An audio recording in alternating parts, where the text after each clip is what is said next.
સાથે પીએમ નરેન્દ્ર મોદી 11 મેના રોજ સોમનાથ ખાતે પુનર્નિર્મિત સોમનાથ મંદિરના લોકાર્પણની 75મી વર્ષગાંઠ નિમિત્તે યોજાનારા કાર્યક્રમમાં હાજરી આપવાના છે।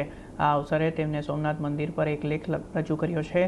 તેમણે જણાવ્યું છે કે વર્ષ 2026ની શરૂઆતમાં સોમનાથ સ્વાભિમાન પર્વમાં ભાગ લેવાનો અવસર મળ્યો હતો અને હવે ફરી એકવાર સોમનાથ ધામની મુલાકાત તેમના માટે ગૌરવ અને આધ્યાત્મિક આનંદનો વિષય છે। મોદીએ સોમનાથને માત્ર મંદિર નહીં પરંતુ ભારતની અખંડ સાંસ્કૃતિક ચેતના અને અડગ સંકલ્પનું પ્રતીક ગણાવ્યું છે। તેમણે કહ્યું છે કે સદીઓના આક્રમણો અને વિધ્વંસ છતાં સોમનાથ સતત પુનર્જીવિત થતો રહ્યો છે અને ભારતની અપરાજિત આત્માનો સંદેશ આપે છે। પીએમએ પોતાના સંદેશમાં સરદાર વલ્લભભાઈ પટેલ, રાજેન્દ્ર પ્રસાદ, કે.એમ. મુનશી સહિત અનેક મહાનુભાવોના યોગદાનને યાદ કર્યા છે। તેમણે જણાવ્યું કે 1947માં સરદાર પટેલે સોમનાથના પુનર્નિર્માણનો સંકલ્પ લીધો હતો, જે 1951માં ડૉક્ટર રાજેન્દ્ર પ્રસાદના હસ્તે સાકાર થયો। મોદીએ વિકાસ પણ વારસો પણના મંત્ર હેઠળ સોમનાથથી કાશી અને અયોધ્યા સુધીના આધ્યાત્મિક કેન્દ્રોના વિકાસની પણ ચર્ચા કરી। તેમણે દેશવાસીઓને સોમનાથ ધામની મુલાકાત લઈને ભારતની સાંસ્કૃતિક એકતા, આસ્થા અને અવિનાશી પરંપરાનો અનુભવ કરવા અપીલ કરી છે। આપને જણાવી દઈએ કે પ્રધાનમંત્રી નરેન્દ્ર મોદીનો સોમનાથ સાથે અતૂટ સંબંધ છે। તેઓ સોમનાથ મંદિરના ટ્રસ્ટના ચેરમેન પણ છે।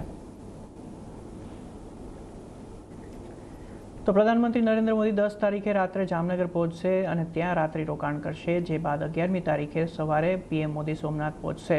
સોમનાથમાં પીએમ મોદીનો રોડ શોનું આયોજન કરવામાં આવ્યું છે, જે બાદ તેઓ મંદિર પરિસરમાં વિવિધ કાર્યક્રમોમાં ભાગ લેશે।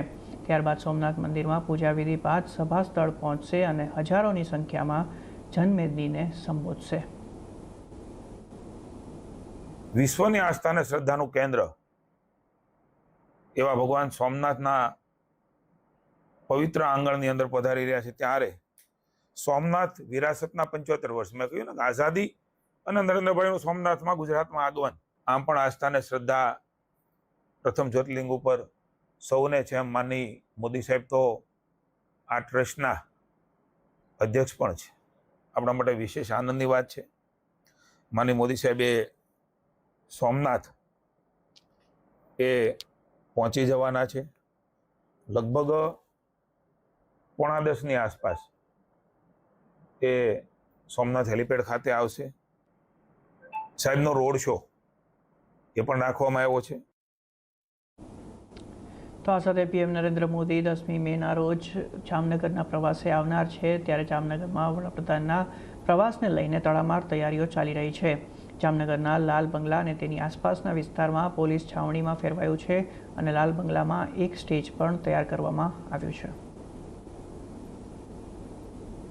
વડાપ્રધાન નરેન્દ્ર મોદી 10 મેના રોજ જામનગરના પ્રવાસે આવનાર છે, ત્યારે જે પ્રકારના દ્રશ્ય આપ જોઈ રહ્યા છો, જામનગરમાં તડામાર તૈયારીઓ છે તે કરવામાં આવી છે।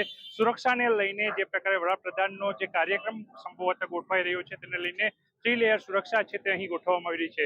ખાસ કરીને વડાપ્રધાન નરેન્દ્ર મોદી એરપોર્ટથી જામનગરના સર્કિટ હાઉસમાં રોકાણ કરવાના છે, તેને લઈને જામનગર મહાનગરપાલિકાના લાલ બંગલા સર્કલ કે જ્યાંથી સર્કિટ હાઉસ નજીક થાય છે, ત્યાં રસ્તામાં એક જે પ્રકારે આપ દ્રશ્ય જોઈ રહ્યા છો, એક સ્ટેજ પણ બનાવવામાં આવ્યું છે। અહીંથી કાર્યકર્તાઓને વડાપ્રધાન નરેન્દ્ર મોદી છે તે સંબોધન કરી શકે છે। તો બીજી બાજુ અહીંથી રાત્રિના સમયે વડાપ્રધાનની સાથે મુખ્યમંત્રી અને નાયબ મુખ્યમંત્રી છે તે પણ આવી શકે છે, તેને લઈને તમામ આ સંભવતઃ પ્રવાસને લઈને હાલ જામનગરમાં તડામાર તૈયારીઓ કરવામાં આવી રહી છે। 3 લેયર સુરક્ષા છે તે પણ ગોઠવવામાં આવી છે, કારણ કે વડાપ્રધાનની સિક્યુરિટીને લઈને કોઈ પણ જાતની કચાશ ન રહી જાય તેને લઈને જામનગર અને આસપાસની જે પોલીસ છે તેમને પણ તૈનાત કરવામાં આવી છે અને હાલ એક્શન પ્લાન છે તે તૈયાર કરવામાં આવી રહ્યો છે। કિંજલ કારસરિયા, ન્યૂઝ 18 ગુજરાતી, જામનગર।